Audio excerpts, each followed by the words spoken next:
Alright, my Final Fantasy family, and welcome back to Final Fantasy VI with your boy Danny. Holy crap, that rhymed! Anywho, last time, our party went to the Tower of Kefka, and there we saw the cult of Kefka and one of our old friends, Strago, who was corrupted by the cult of Kefka, and the only way we could snap him out of it is if we brought one of his family members to him. So, we left him there and went to the town of G-Dor. And in G-Dor, there is an art house owned by the man named Owzer. And this art house was possessed by a demon, and all the paintings were coming to life to murder us. But when we made it to the end, we found Owzer and our friend Realm, who was finishing Owzer's favorite painting. Now, this painting was corrupted by a demon known as Charternook. And Charternook was enticed by the beauty of the painting because it was based off the Esper known as Starlet. Now, after we defeated Charternook, we took Realm back in our party and took the Esper Starlet with us. After that, we went back to the Tower of Kefka, and Realm snapped the old fool out of his ways, and now Strago's in our party, and we have all original party members again. So, now we are here. This episode is probably going to be a little shorter, but the later half of the episode is going to be rather chill. But we're starting off strong. You know where we're going? We're going to one of our favorite places ever. I was lost for a second. The Opera House. Now, I wonder what they're showing in the World of Ruin. They probably have some good shows. Let's check it out, shall we? I'm Umaru. Oh yeah, I am Umaru, by the way. I'm a cute Yeti. And I'm going to show off my party before I forget. So, I have Umaru. We have the two cuties, and we got Sabin. Because Sabin.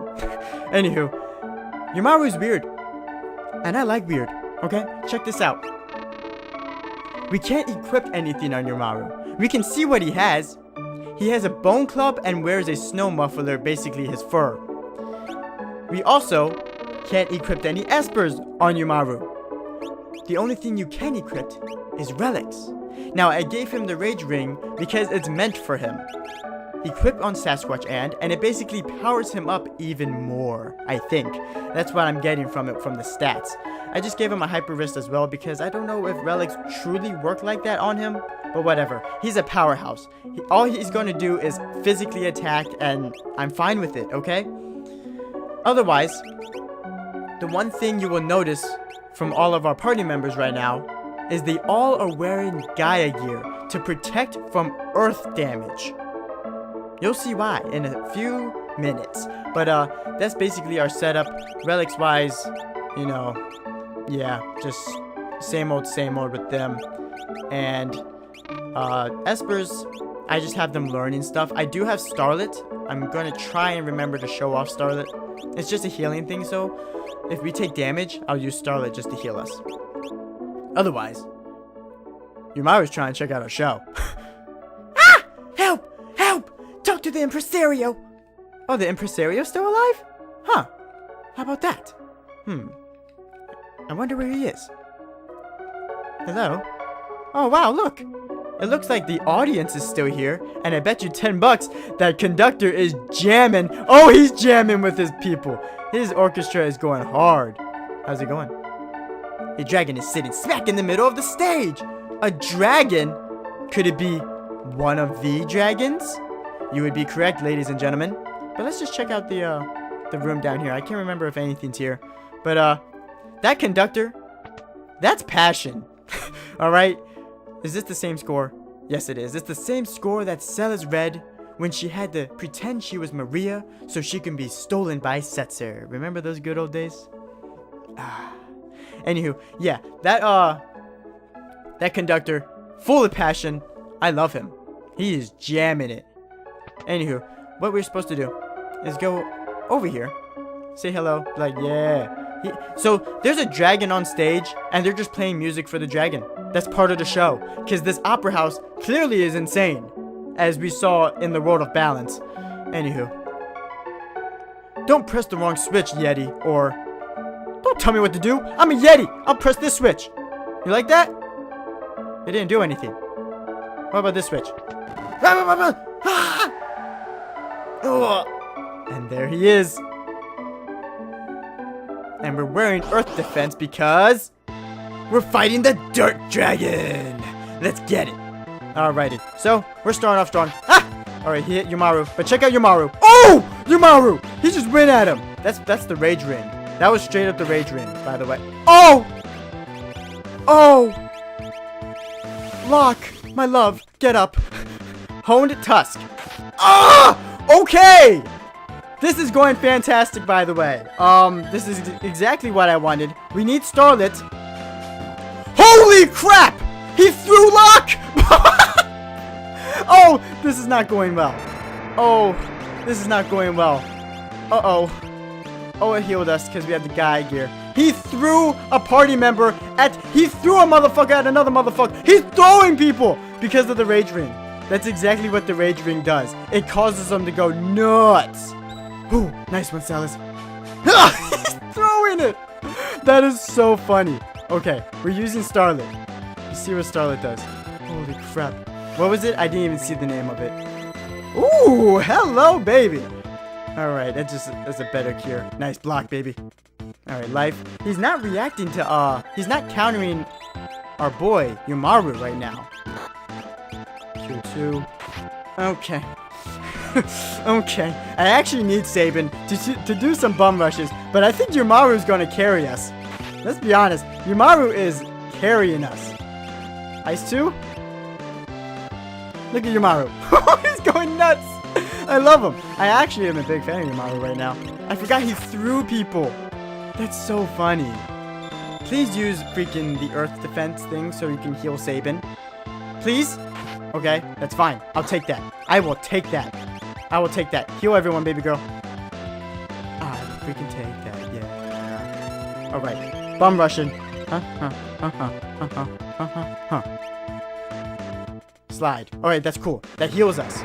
That heals us except Uematsu, but Uematsu's fine. Uematsu is doing great with life. Ice 2. I got it off? Wow, that's amazing. Alright, cool. Ice 2 again. There we go. We got everyone up. Finished it with the bum rush. That was the Dirt Dragon. That was Uematsu. Tell me in the comments what you think of Uematsu. He is actually insane. Look at him, he's dancing. Ooh, ooh, ooh. Yeah, I'm a ooh. Yeah, I'm a ooh. Yeah, I'm a ooh. Yeah, I'm oohing. I'm oohing. Ooh, ooh, ooh. We got a Magus rod for the mages. 4 dragons left. Looks like we're gonna have to save the day once again. Huh? I think you mean we just saved the day once again. Thank goodness. And that is all that's here at the Opera House. It was just a dragon. And that's all the action we're going to be having this episode. For now, we're going to have some nice little cutscenes. So we're going to have to switch our party up a little bit. Alright. So let's talk to Strago. Let's see his quote. Hey everyone, let me see the light in your eyes. The old man here hasn't given up yet. Oh, I like that. That's nice. I like that a lot. Alright. So this party that I'm setting up now is needed. Like, it makes the cutscene, you get the best cutscene if you have the party I'm setting up right now. Okay? That's all I'm going to say about it, really. We're going to be learning more about a certain character we all love. I know, which one? We love them all, right? Who am I looking for? Edgar. That's who I'm looking for. We're getting the bro team. Alright, bro team. Bro squad. Oh, we're slow. I don't think we're doing any more fighting. So honestly, I'm probably just going to put sprint shoes on someone. Yeah, we're not doing any fighting. I'm just going to put sprint shoes on someone. Wait, he already has stuff. Put sprint shoes on Gal. Forget it. Just because we're not doing any more fighting. We're going to be big chilling. Big chilling this episode. Just sit back, relax, grab some popcorn, and enjoy the show. Alright? So here we go. This is the party you want. You want him next to him, though. Because that's the little cub and that's the big cub. So, now we need to head towards the north of the Veldt. $10! Doomgaze runs into me, and I'm totally not ready for him. Alright, so nope, that's Doma Castle. We're looking for a specific little house. Not too sure where it is. Is this it? Yes, this is it right here. It's just north of the Veldt a little bit. Alrighty. Alright, and the reason why I wanted to get... You want to get all original party members, the ones who aren't secret characters, for this scene. This scene, it's better when you have all the characters because everyone's involved. That's all I'm gonna say. Everyone's involved. Huh. We got the what theme. This house seems familiar. Let's check out. Huh? Is this that... Ow! God. That thing's still burning after all these years. Aged man. Oh, hello again! Yep. You were tops. Wait, what? What does that mean, Woolsey? That's why we... Quick! Fix that chair! Then you can use it to reach that roof. Reach the roof? We're out of here. You don't suppose, Gao... Could this be your father? Ooh. Come on, Gao. It's true, right? Father? To do this scene, though, you only need Sabin and Gao in the party. But it's best to have everyone. You'll see why. Yes. This is definitely your father. Huh? Gao's father? Ooh. Right. Let's go tell your father the news. He needs to know you're his son. Just a minute. We can't just go there with you looking like this. I know. Let's go to G-Door and give you a makeover.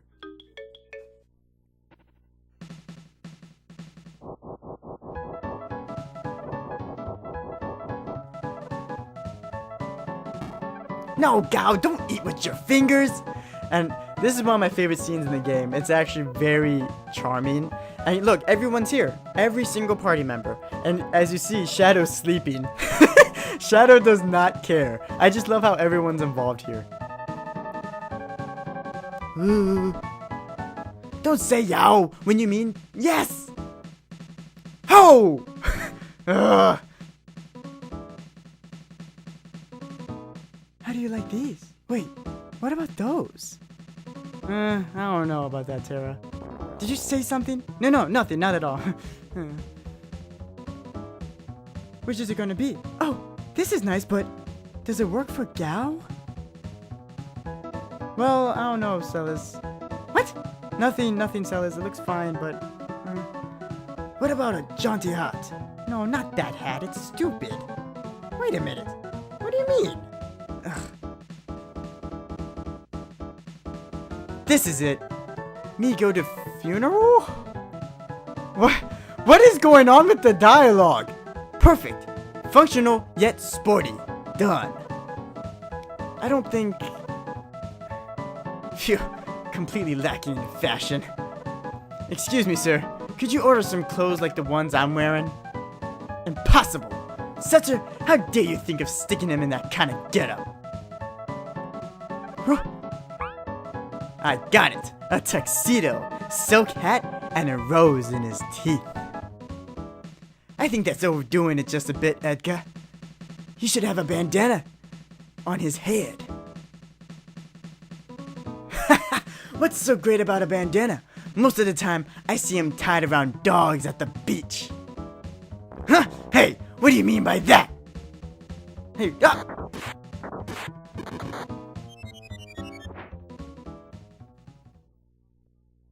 Okay, Gao. Now any father would be glad to have a son like you.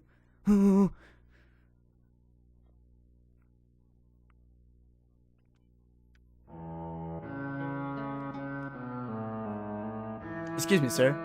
Who in blazes are you? Oh, the repairman! Sir, you had a son, right? You with me? Son? Right. The truth is, he's alive! Come here, Gao. Father... What is this? What's with this son business? I've never had a son! But now that you mention it, I once had a terrible dream. In it, a demon child was born. I grabbed the creature and rushed off to the veldt with it. It was crying like crazy when I arrived on the veldt. But sir... I left the child there, and without looking back, I turned and started to run. I'm trying to tell you. Suddenly the crying stopped. I turned around and saw a frightful monster. Hideous! Still gives me the shakes. I give up. You're a piece of shit. But you, young man, your parents must be proud of you. I still have dreams of that demon child. Frightening. Why you? He's completely lost his mind. Gal, I'm gonna clobber him. No.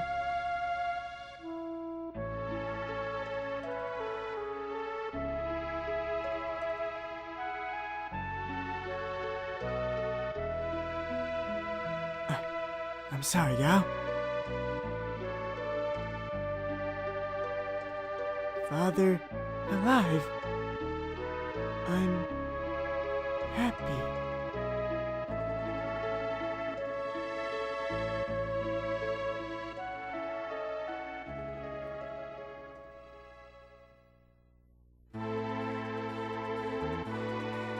This wasn't about his father, but the growth of our party. Our original party having fun together, living life, forgetting the fact that this world is gone. You know, Gao, he's happy to have a family. He's happy his father's alive, but he's more happy that he has our group. You know, this man, he means nothing. All right, he's actually, I hate him. He's actually a dickhead. But that scene is very, very touching.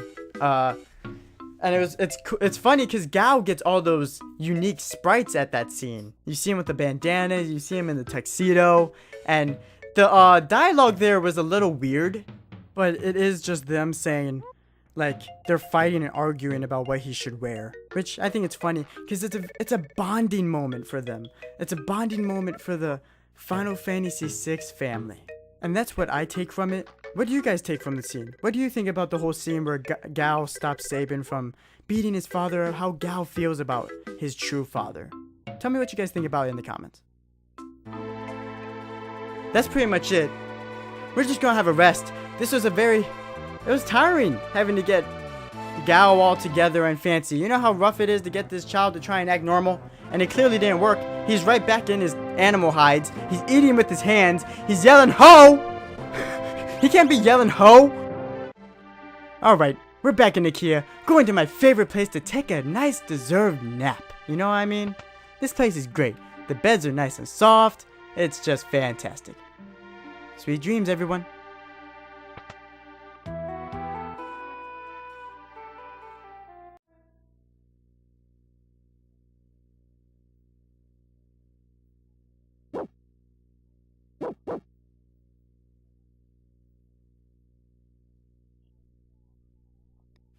Hey, stay with me now.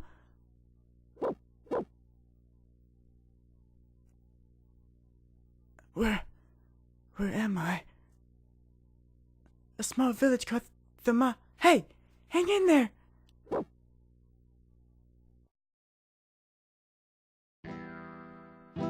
It is time, everyone. It is finally time to discuss the character known as Shadow.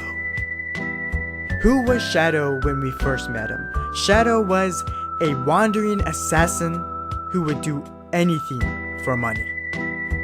He had a dog, and that's all he cared about. He told Terra on that boat that there are people who have killed their emotions, and that he was one of them. He was an emotionless man who only cared about money. But we also learned that Shadow had some sort of honor in him. And this was proven on the floating continent when he risked his life for our party members. Now, he could have died there, and you're left with, why did Shadow do that? Why did Shadow give his life for us? If he doesn't care about anyone, if he doesn't have any emotions, why did he give his life for us? We learn if you rescue him. In the world of Ruin, we find Shadow wounded by the behemoth, and we take him back to Thamasa, and in Thamasa, things start getting real. In Thamasa, we start Shadow's dream sequences. The dream we have in Thamasa has a man walking away from a house. A dog catches up to him and tries to guide him back home. The man says, "You came to fetch me, huh? It's too late, I'm already leaving. You and the girl, I want you to live in peace." And this man walks away. And for some reason, the dog follows this man. And then Shadow woke up. After that dream, Shadow has a 50% chance to have a dream in specific inns. And in the LP, the reason why I keep going back to Nakia is because I know Nakia is a dedicated spot where Shadow can have a dream.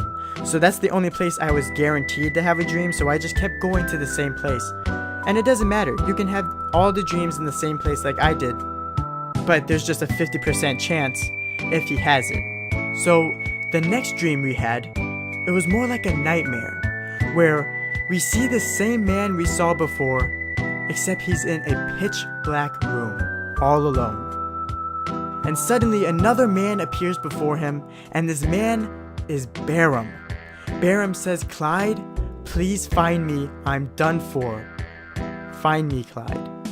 And when Clyde reached out to Barum, Barum disappeared, leaving Clyde alone in the darkness. And then the nightmare ended. At first, that nightmare makes no sense. The player has no idea what just happened. We then go to the next dream, which is completely different, a completely different tone. We see Clyde and Barum running away from a train they were just on, and when they take a break, Barum informs the player that him and Clyde had just stolen 1,000,000 GP. They're both excited. Barum comes up with the idea that they need a name that would be written down in history. Clyde says, "What should our name be?" And Barum says, "How about Shadow?" And Clyde thinks about the name, Shadow, the duo train robbers of the century. The dream ends with that, with Clyde liking the idea, it seems. We learn that these two men, Barum and Clyde, are criminals at this point, and they were in the Phantom Forest. That was the same Phantom Forest they were in, and they were running for their lives at this point. The next dream is one of my favorite scenes in the entire game. And it's crazy because it's a secret. All of this is a secret that no one knew about unless you went to a friend's house or you were at work at the water cooler and said, "Hey, if you go with Shadow and sleep somewhere, something goes crazy."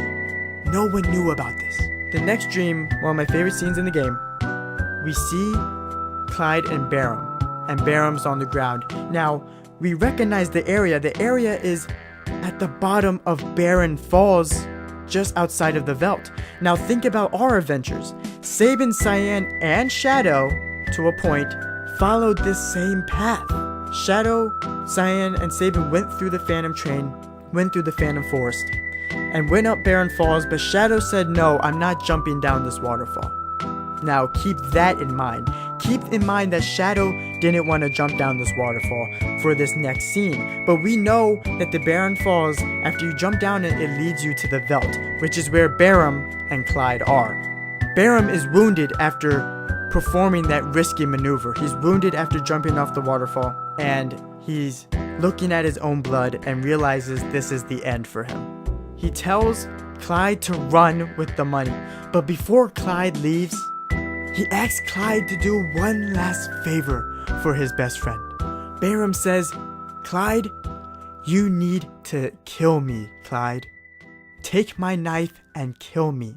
He was afraid of what the law would do to him. They were on the run. This dream takes place exactly after the last dream, where they were at the train. The law started chasing them, and they got to the waterfall. They jumped down the waterfall, and the law is still after them. He's afraid of what they will do to him. He asks Clyde to murder him, but Clyde can't do it. He looks at his best friend who's on the ground bleeding, and he can't do it.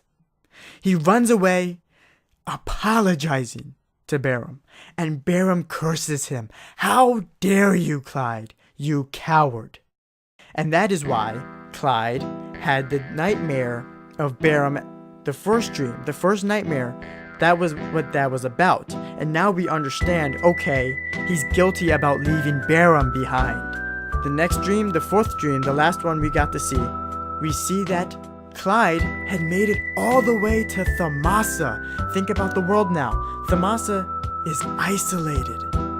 No one knows about Thamasa. He goes past Mobliz, goes past the Veld, makes it to Thamasa. When he gets there, he's wounded. His vision's blurry. A dog sees him and calls for help. And a woman shows up and says, "Hey, stay with me, stay with me." And Clyde blacks out. But then that leads us to the fifth dream that we've already talked about, where Clyde leaves his family behind. But think about what Clyde said. Clyde did not mention his wife. Clyde mentioned the dog and a girl. Clyde left his family, becoming Shadow, becoming the new man Shadow, forgetting his past, forgetting his emotions. He became the duo Shadow with Interceptor. He probably changed the dog's name to Interceptor. Clyde had a family. And this is when it gets a little crazy. There's a relic in this game that's unique to Shadow. Shadow can wear the memento ring. Who else can wear the memento ring? Realm. Realm can wear the memento ring. Shadow is the father of Realm. What does the memento ring state? It states about the love of a mother protects them. This mother is Shadow's wife. What happened to Shadow's wife? I theorize she died at childbirth. She died having Realm, and the reason why Clyde left that day, he felt his past was going to catch up to him. And he didn't want his family to deal with that. So he left, keeping Thamasa safe. Now comes the question, does Shadow know Realm is his daughter? That's a good question. Think about in the world of balance, what did Shadow do when Realm was trapped inside a burning mansion? When Strago ran into the inn and said, "Help, Realm is in danger," what did Shadow do? All the other heroes got up, Interceptor got up. But Shadow stayed in bed. Shadow later came back and rescued everyone, but he claimed it was for his dog. Does he know that's his daughter? If Shadow does know, he tells himself to forget it. He doesn't want to think about it. Now there are some other supporting claims. The relationship between Interceptor and Realm. Interceptor knew Realm. Realm was born, and Interceptor was alive still. That is why Interceptor likes Realm. Interceptor doesn't like anyone but Clyde or Shadow and Realm. That is why Interceptor was so friendly to Realm. That's another supporting fact. But now, here comes a secret supporting fact. And by the way, it is canon. This isn't a theory. Shadow is Realm's father. It is confirmed by Sakaguchi, by all the directors of Final Fantasy VI. They said Shadow is Realm's father. There was also a scene that the directors of Final Fantasy VI actually canceled. They wanted to put it in the game, but they canceled it maybe due to limitations or because the scene kind of just spoiled the fact that Shadow is Realm's father. Now, the fact that they released it to the public proves that they want to confirm Shadow and Realm's relationship, and the fact that they wanted it to be in the game but they couldn't find a way to do it at the time. Now, the scene goes as this. It takes place directly after Shadow rescued the heroes from the burning building. Shadow is outside looking at the stars. Strago walks out of his house and sees Shadow. He walks over to Shadow and says this: "I have one request. Show me your face. Even if you are him, I have no intention of wasting time trying to get you to stay. I just want to know, for Realm's sake." Shadow then turns around and takes off his mask. but Shadow shows his face to Strago. Strago smiles and says, "Thank you, Shadow. Let's have a drink." I kind of wish that scene was in the game, and that scene's canon. If the directors themselves released it to the public, then it's canon in my book, alright? Like, that happened. They could have made it so it was like another memory for Shadow, but whatever. It's a really cool scene though, but it does kind of spoil it, and I believe they just wanted it to be a surprise. The fact that Realm and Shadow are a family, they wanted the fans to find it as a surprise, and it was. So I kind of appreciate that they didn't just outright say it in that scene, even though I like that scene a lot. There's also another supporting fact that's actually in the game this time, but we will not be able to see it in this LP that I'm doing, because in order to see it, you have to let Shadow die on the floating continent. But I saved him, and it's well worth it. It's way better to save Shadow, but you do get something special if you don't save him. So like I said before, if I did not save Shadow, it would be Realm inside of the cave on the Veldt instead of Shadow. Interceptor would lead you to Realm, and then the heroes take Realm to Thamasa, and Realm has a dream. Now Realm only has one dream, compared to Shadow who has 5. But in Realm's dream, it goes like this. It's Realm, Interceptor, and Strago inside of their house. Now this is a memory, so Realm is much younger than how it's shown in her sprite, of course. But Interceptor comes from outside and he's barking. Realm says, "Daddy? Where is Daddy? Is he coming back?" Interceptor's barking like something's wrong. But Strago steps in front of Realm and his face is sad. He blocks Realm from going outside, and Interceptor runs outside, continuing into Shadow's 5th dream, where Shadow leaves Thamasa, telling Interceptor to stay with the girl and live in peace. "You came to fetch me, I'm leaving." And this also, both of these facts that I just stated, show that Shadow knew Strago.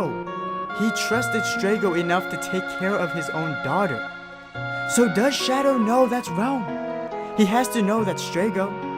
I think he just doesn't want to know. He doesn't want to think about Realm.